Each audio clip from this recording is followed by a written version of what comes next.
orange juice aerobics. And we out here today, and the little league are playing football right now. So I'm tucked away in the corner of the track getting my work in. And today, I don't even think I'm gonna run. I did 13 miles this week, which is pretty good. But it's kind of crazy, like in terms of mileage. I ran 13 miles this week, which is actually, I think, the most I've done all year.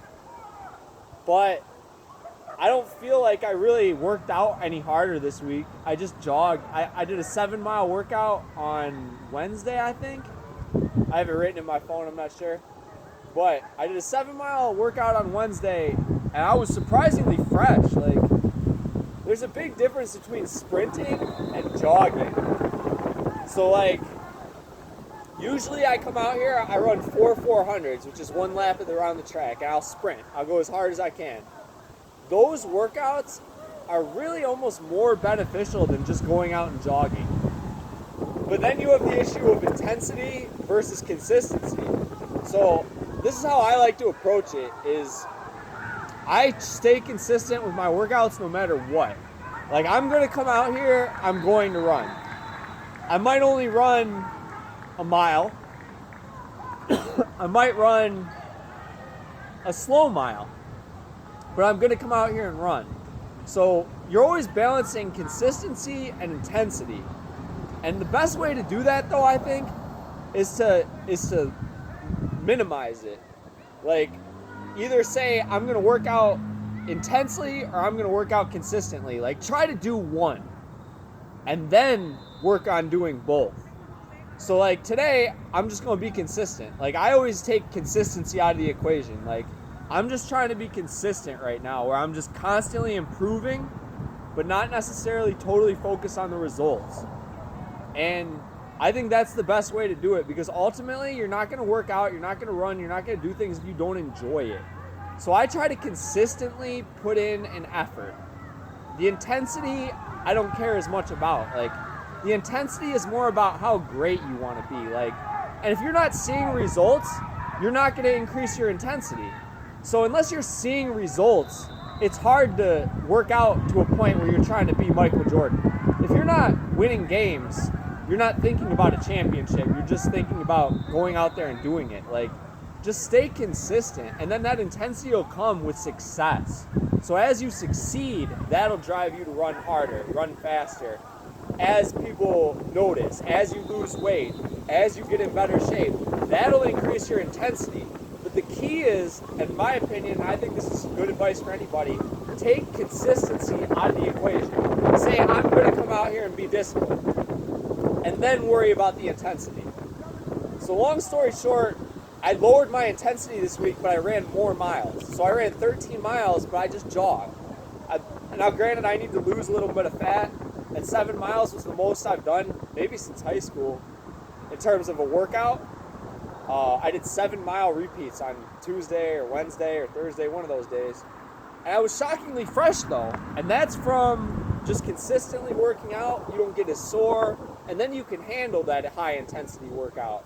So, like, it's all about gradual steps, too. Like, but okay, since the Little League's out here today, I'm just going to do dots and jumps.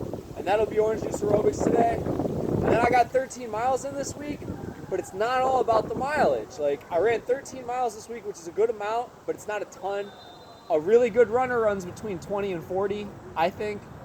A really great runner runs over 40 miles, maybe as much as 70 to 100 a week, which is crazy.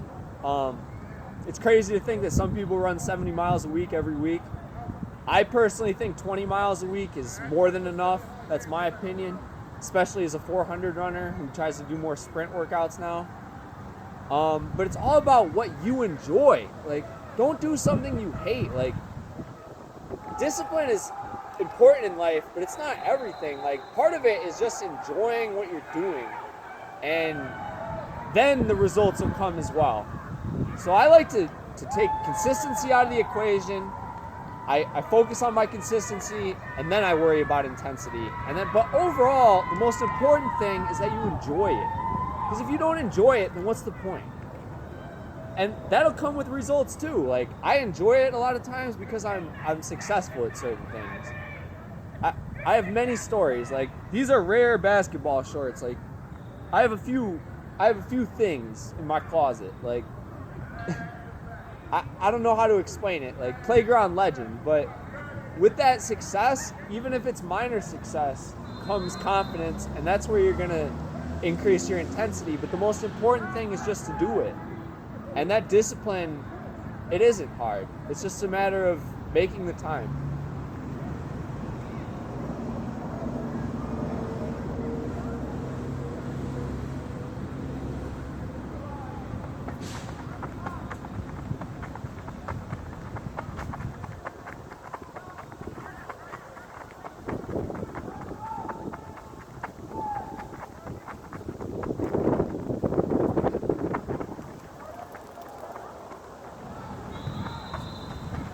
And you know what? One workout a week is better than none.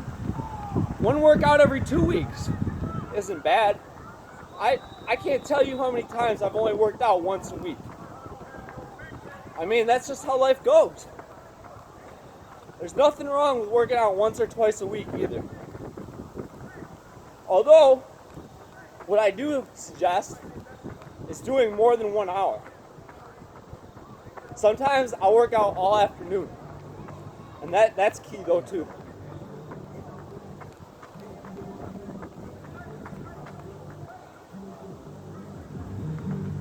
I'll not pop smoke.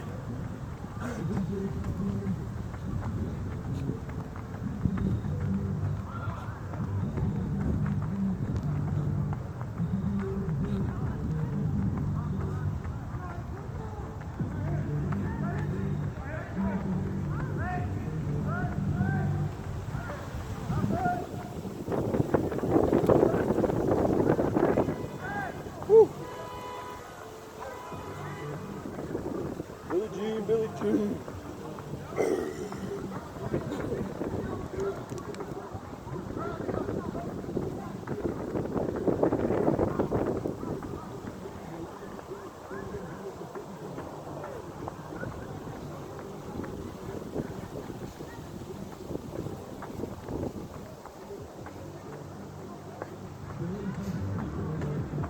Woo! God, these little kids out here playing football are giving me life right now. I love the youth level too. You know, before the parents ruin it for them.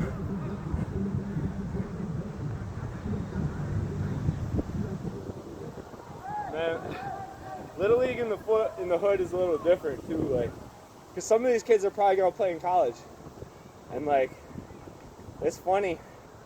It's funny how the coaching staffs are different in the hood versus the suburbs too.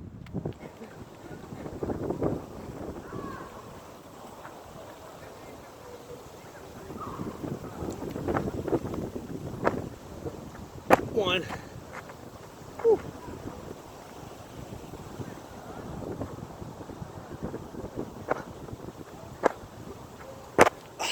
Two.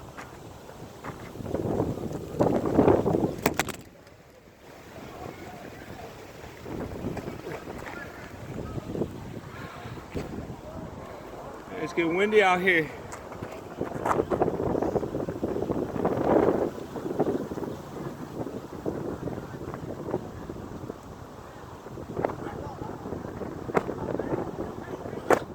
Let's go. 3.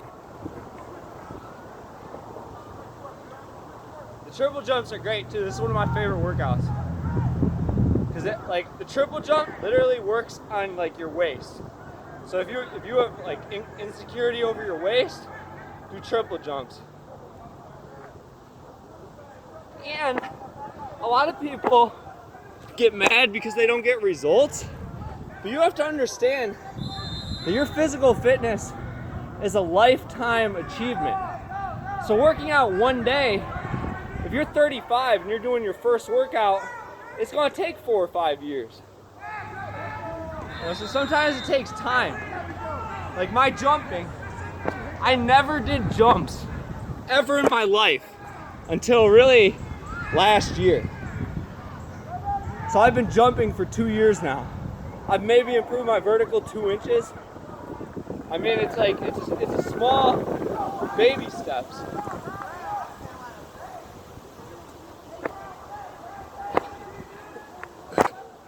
Like, I don't know, maybe you can tell I'm jumping further though. It's cool too, it's a cool feeling when you're jumping further, like, it's weird.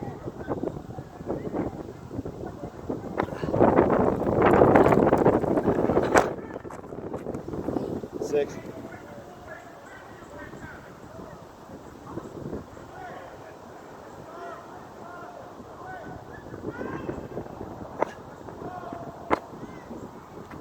Seven.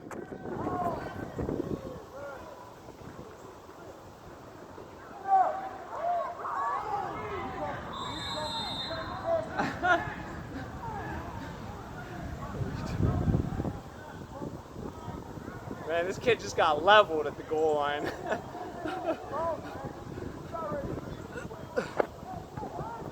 Man, like 2 kids just crunched this kid up at the goal line.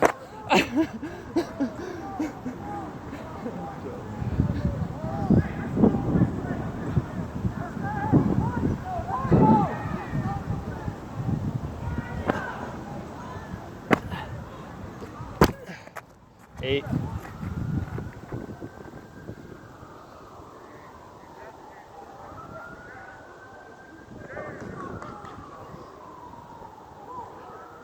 Yo, another thing playing basketball, I like to wear big shirts because, like, I'd be a little stronger than people think. And when you wear a big shirt, it kind of screws the other person up in basketball too, like, because then they hit you and they're like, I didn't expect him to be that strong, or I didn't expect to bounce off the contact. And like, when you initiate contact and you hit someone and push them out of the way, they're not as quick to really notice. If you're wearing baggy clothing, they're not really as quick to call it a push either. Like, so I like to wear baggy clothes when I play basketball too, and I think that's a competitive advantage.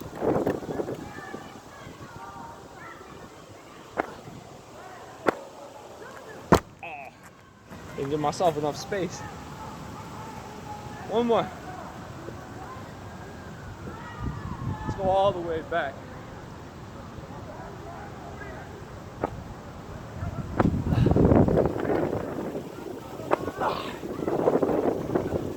Alright. Got the triple jumps. Knee taps. I haven't been doing these as much lately too. That might be where my sprinting's been a little slower lately. These help the sprints too.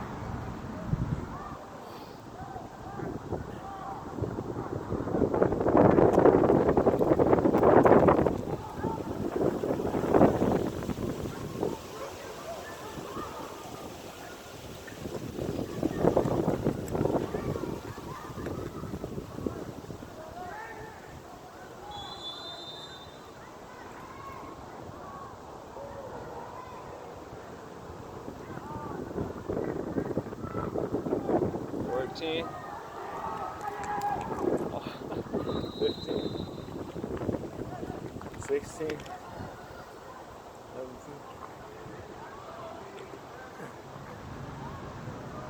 Yo, if you're a young kid too, the mistake I made playing football is I let the coach hide me.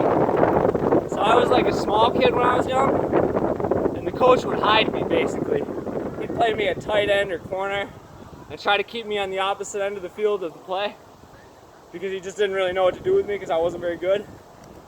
But in hindsight, if you're undersized, try to play running back. And if that doesn't work, then move to receiver. But start at running back. If you're a smaller kid and you enjoy football, try playing running back. Don't let the coach hide you all over the field. And then if that doesn't work, move to safety or move to slot. But try to play running back if you're a smaller player too. Because ultimately you're either going to get better or you're going to end up not enjoying the sport. And that's the best way to handle that sometimes too. And if you do decide to play running back, do the dot drill. It's absolutely paramount. Like my crossover is literally twice as fast as it used to be. And then in basketball, I actually feel the opposite way. If you're a smaller kid, don't necessarily feel like you have to play point guard. I'm more of a small forward. And really just by lifting and being strong and making myself a good defender, I'm a much better small forward than a point guard. So like I actually have the opposite philosophy about basketball, where even if you're undersized, try playing the 2 or the 3. Like don't necessarily feel like you have to play point guard. Like the small forward position, especially if you're a workout warrior, which I kind of consider myself, small forward position is great because you need someone who's not going to score, who's just going to help the team win. And you know, not everyone can play point guard. So like in football, I think you should try, like if you're a smaller kid like I was, you should try to play running back or not play at all. Or safety maybe, or slot receiver. But start at running back because that's going to teach you how to play safety. That's going to teach you how to play slot receiver.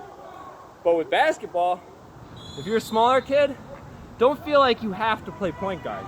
Because usually the point guard is the best player on the team. And the best player on the team needs the ball in their hands. If you're not the best scorer, there's no reason for you to shoot. If you're not the best shooter and you want to win, then give it to the best shooter. I mean, you want your best, you want to play the percentages. Like, if you're not the best scorer, let someone else score. And like, that's where a lot of kids mess up playing basketball too, is they feel like they have to play point guard. Try playing the 2 or the 3. And really, if you're small, you should still learn how to play the 4. Like, I can play the 4, even though I'm only 5'11". And like, that helps a lot too, is just to have all-around game. I'm all about working on my weaknesses and just trying to have all-around game. Like you should be able to play in the paint even if you're a smaller player.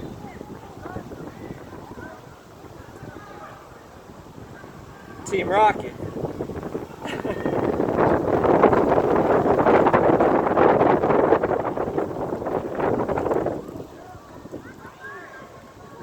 My knees are way stronger though. Like I can do this easily, whereas before this was hard.